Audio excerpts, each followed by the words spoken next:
Welcome to Courageous Conversations. Before we start today, I'd like to acknowledge that we're meeting on what always was and always will be Aboriginal land. I thank the Aboriginal people for their custodianship of the land. I'd like to acknowledge elders past, present and emerging, and any Aboriginal people joining us today. Courageous Conversations encourages individuals, organisations and communities to have conversations that challenge sexist comments, discrimination and disrespectful behaviour. Through these discussions and actions, we can create a culture that is free from rigid gender stereotypes and a community where all men and women and boys and girls feel safe, included and respected. During this program, we encourage you to consider what gender equity and respect means to you and to your community. This is Session 6, a Q&A panel with our facilitators.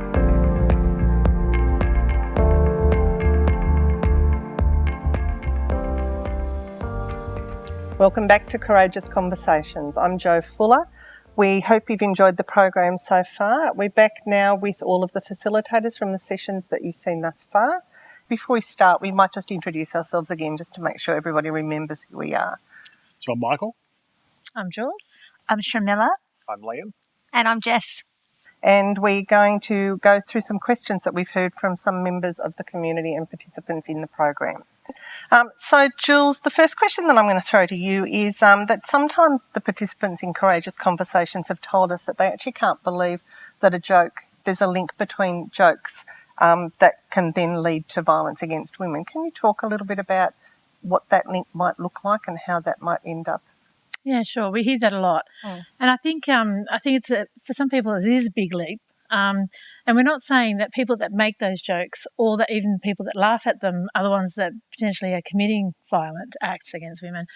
But what we are saying is that the people that are committing acts against women behind closed doors, they hear those jokes and they see other people laughing at those jokes, and then they feel like what they're doing is okay.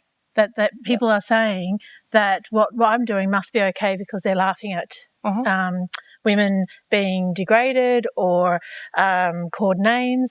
And so they're saying, well, what I'm doing is okay. I don't see other people committing acts against women. I don't see other women being beaten. So I might not see those things, but when you're joking and you're saying bad things about women, even though you're laughing, that means my behaviour must be okay. Yep, indeed. And to add to that, Jules, I mean, we're talking about an environment, right? I mean, all the sessions have talked about an environment where gender inequality is existing and is being perpetuated. So when we talk about an environment, we're also talking about everyday things that happen that keep that environment going. So sexist jokes might seem fun at the moment, but then for someone who is using, as you said, is in that environment is using that to justify to being violent, then those jokes kind of say, oh, the other people like me, you know.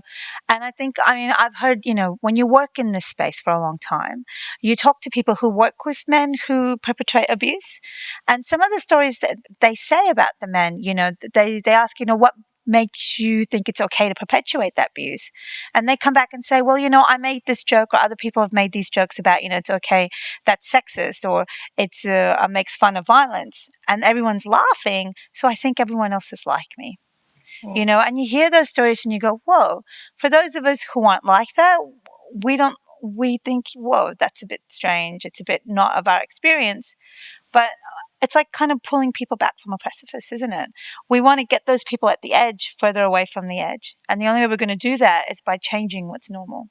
And by changing what's normal is challenging those sexist thoughts and beliefs and whatnot. And also telling the women a different story. Yeah. So if women see the crowd of people laughing and that you're a victim, then you're not hearing that what's happening to you is not okay. Yep. So you're hearing that it's okay for me to be treated this way, and everybody around here that's just listened to that joke and laughed at that joke, I can't tell you what's happening to me because you actually think this is funny, and so I've just lost 10 more people I can tell what's happening to me behind closed doors. Indeed. That's so true.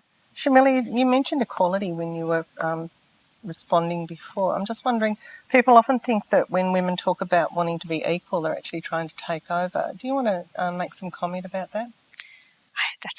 I find that to be such a funny statement, Mm.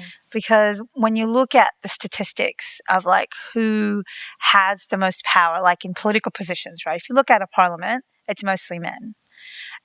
If you look at people who control the biggest organizations and owns the businesses, it's mostly men. And so you kind of go, well, if our leadership and our businesses are owned by men, then how are women trying to get 50-50, or is that taking over? It's more like women just want a fair share. And I think we have to be careful when we start thinking that way, because where the flip side is, we're saying, well, no, it's not okay for there to be 50-50. Mm. We actually think what's now is okay. Where women are unequal. Yeah, that where women are unequal. Yeah. Which segues us nicely into the next question, which I'm going to direct to Liam, which is about male privilege. Because we know men can also be discriminated against, but people talk about male privilege as if it doesn't really exist. So do you want to speak to that a little? Yeah, absolutely. Male privilege, I think, is a pretty uncomfortable conversation for men to have, because I think a lot of men, when they hear it, they think, I have struggles in my life, I face barriers. So to suggest that, I have privilege and therefore life is easy for me can be a bit of an affront. But when you unpack it a little bit further, it's being comfortable with men knowing that we are raised and we grow up in a society where we have gender inequality, and that means that inherently men are born with certain opportunities and benefits which unfortunately women don't have at the same level. And that's why men need to be aware of their own privilege, especially when you're looking at things like violence against women, because we have the privilege of men of being able to walk down the street and not worry too much about our safety, and we can use the internet and go on social media without worrying about, copying abuse from angry women, so there's certain things that's a symptom of violence against women that men don't even need to or have to think about.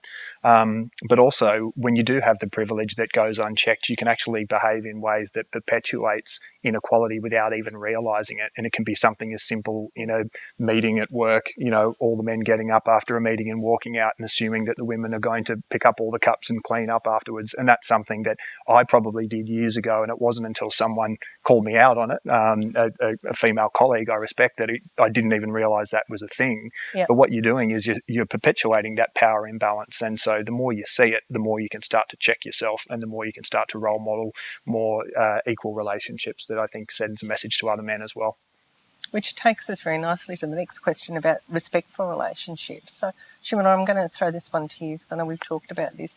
What might a respectful relationship look like, do you think? I mean, and in that section, we talked about a relationship which is based on trust, which is based on open communication, but also we talked about, having some kind of awareness of this kind of invisible load, as Liam had it talked about, in that, women are more expected to do some of those household chores, and, we just go along with it. And then so to kind of know, well, no, as a man, like, to chip in, it's not really chipping in. It's like, we're going to do the equal household, but also we're also going to talk, and it's going to be a relationship based on trust as opposed to fear, and based on open communication and taking responsibility for when we've done the wrong thing. Yeah, I think it's going to look like that for different people, but it's about, those are the foundations that we need to work on. Yeah. Michael, I'm going to ask you, one of the things that we often hear when we talk about violence against women is that men can be victims of violence too. Do you want to address that, respond to that? Happily to. The answer is clearly yes. Men are victims as well, as are older people. We have a whole range of elder abuse statistics available now. We have youth victims, we have child victims. The reality is, though, that the perpetrators of violence across the board tend to be male. So by focusing on violence against women, we're actually focusing on the largest group of victims that are out there. Even males who are victims of violence are frequently, and more often than not, victims of males perpetrating. So, yes, men are victims as well, and if there is a male victim, there are places like 1-800-RESPECT or the Men's Helpline where they can get assistance. There are organisations who focus on violence against women. There are organisations who focus on supporting men as well. Absolutely. To add to that point is that when men do experience violence, it's in a different form to where women experience violence, right? Men are more likely to experience it by another male, but also in a public place, and it tends to be a one-off incident. So when you talk about male violence, you think about the one punch or the king hit laws, where unfortunate young men have gotten into fights in a pub, and that led to immediate legislative reform. A lot of Sydney's lockout laws were in response to alcohol-fueled violence between men in late night hours. When women experience violence, it's longer, it's out in the home, and it's over a long period of time. So, it's more hidden. It's hidden. And, violence against women is the single leading cause of death and disability for a woman my age. I'm somewhere between the age of 18 and 40. It's the leading cause of death and disability. There is no equivalent real statistic for men in terms of violence. So the severity and the nature of it for women actually makes it something that's more of it is a pertinent issue. That's a good point. And supporting that, the victims of male violence is usually the perpetrator is a stranger often. But the victim or the perpetrator, when they're committing it against a woman, it's usually for somebody that said, "I've loved you beforehand." Yeah. And so equally, that's another factor. Absolutely. Jules, I'm just going to ask you about escalation of violence when women leave relationships, and what fuels that, do you think? They're usually at the most risk when the woman's made that decision to leave. And often we find that's because there's multiple reasons, and obviously each case is different, but it's usually because the male is finding that is the point where they're losing control. And so they're at the point that they fear that this might be the chance that they're going to lose that control over the woman. And that they if that woman leaves the situation and gets support and doesn't come back, then they have no more control. They can't access that woman any further. And so that's the point where it generally escalates because they know that it potentially is going to be the last time. And so they're losing that control, and it escalates the violence often. Jess, can one person make a difference, do you think? Absolutely. It's like to me, the analogy is the dropping the pebble in a pond and having that ripple effect. And I think that speaks to courageous conversation being that conversation with yourself first. And thinking about how gender inequality, how that's played out for you. And that can shape the conversations that then you have with your family, with your friends, with your work colleagues. So certainly as individuals, we have some power over how we participate in shifting, that power balance. And even if your impact is only, small in your small circle, you've started that ripple effect. Absolutely. So I guess the final question that I wanted to ask the panel, and it'd be interesting to hear from each of you, is how you see courageous conversations making a difference. I'll start with you, Michael. And it goes to really what Jess has just spoken about in terms of having that courageous conversation with yourself first, for certainly participating in it at this level. I've just had to have those conversations all over again. Yeah. And that's been very powerful. Yep. So, Jules? I think for a lot of parents, it's going to have a huge impact. We tend to make, as parents, it's so inbred of us to make these off-the-cuff comments. Don't cry like a girl. You don't want to play with that truck, do you? You want to play with this doll.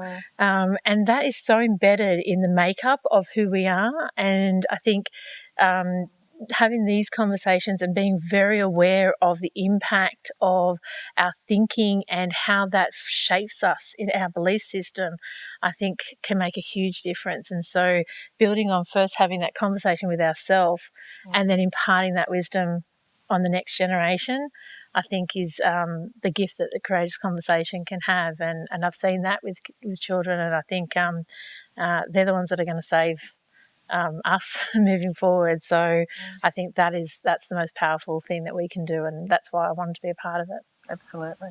Shamila? Yeah, I think I'm building on what everyone's saying, that the next steps of it's so important to have that conversation with yourself, to understand your privilege, but also that next step of understanding where you can make a difference. And, when you talk about one person making a difference, is that, calling out that sexist joke in that dinner conversation, or just kind of going, oh, I'm just going to let my kids play with whatever they want. They're small steps, but then they are that steps in the right direction. And I think that's where courageous conversations definitely can make a difference and is important. Absolutely. Yeah. Liam? Yeah, and I guess building on what others have said as well, I think, it's about that constant reflection, as you mentioned, and it's not a place where you reach, enlightenment and go, right, I now know everything. It doesn't exist. And part of the courage is also being courageous in knowing that you'll make mistakes and people will make mistakes. And it's about helping people on that educational journey. And the fact is, this is an issue of violence against women that impacts on all areas of the community, as we know. But with that comes an opportunity that you can actually engage all areas of the community, because everyone needs to be involved. So whether it's in schools with young people, workplaces, in sporting clubs, or even in your own family, there's always opportunities to do this. So the more we talk about this stuff and the more we educate, the more we can look for opportunities to make a difference and help create a safer, more inclusive community for women. That's great. Jess, last words. So I'm actually gonna pick up where Liam's left off. I think that today isn't just about participating in this workshop. It's about continuing that conversation. In 2 weeks, in a month, in the years to come, because we have, as a society, we have a relationship with violence. There are those bigger issues that we have to look at. Boys playing with toys that call for them to be violent, watching the TV shows, even the cartoons where that's played out, whereas the girls are, watching different. That's, I think, where it starts. I think it's now having an awareness of what this looks like in our communities, and continuing to have that conversation and having the courage, to tap into it, even when it's uncomfortable, and calling out poor behaviour, whatever you're comfortable with calling it, but not just leaving it as a workshop that you've done today, having the courage to take it forward into the future. Absolutely. Thank you all for being willing to share your experiences and your thoughts, and we hope that this has been helpful for everybody who's watching today. Thank you.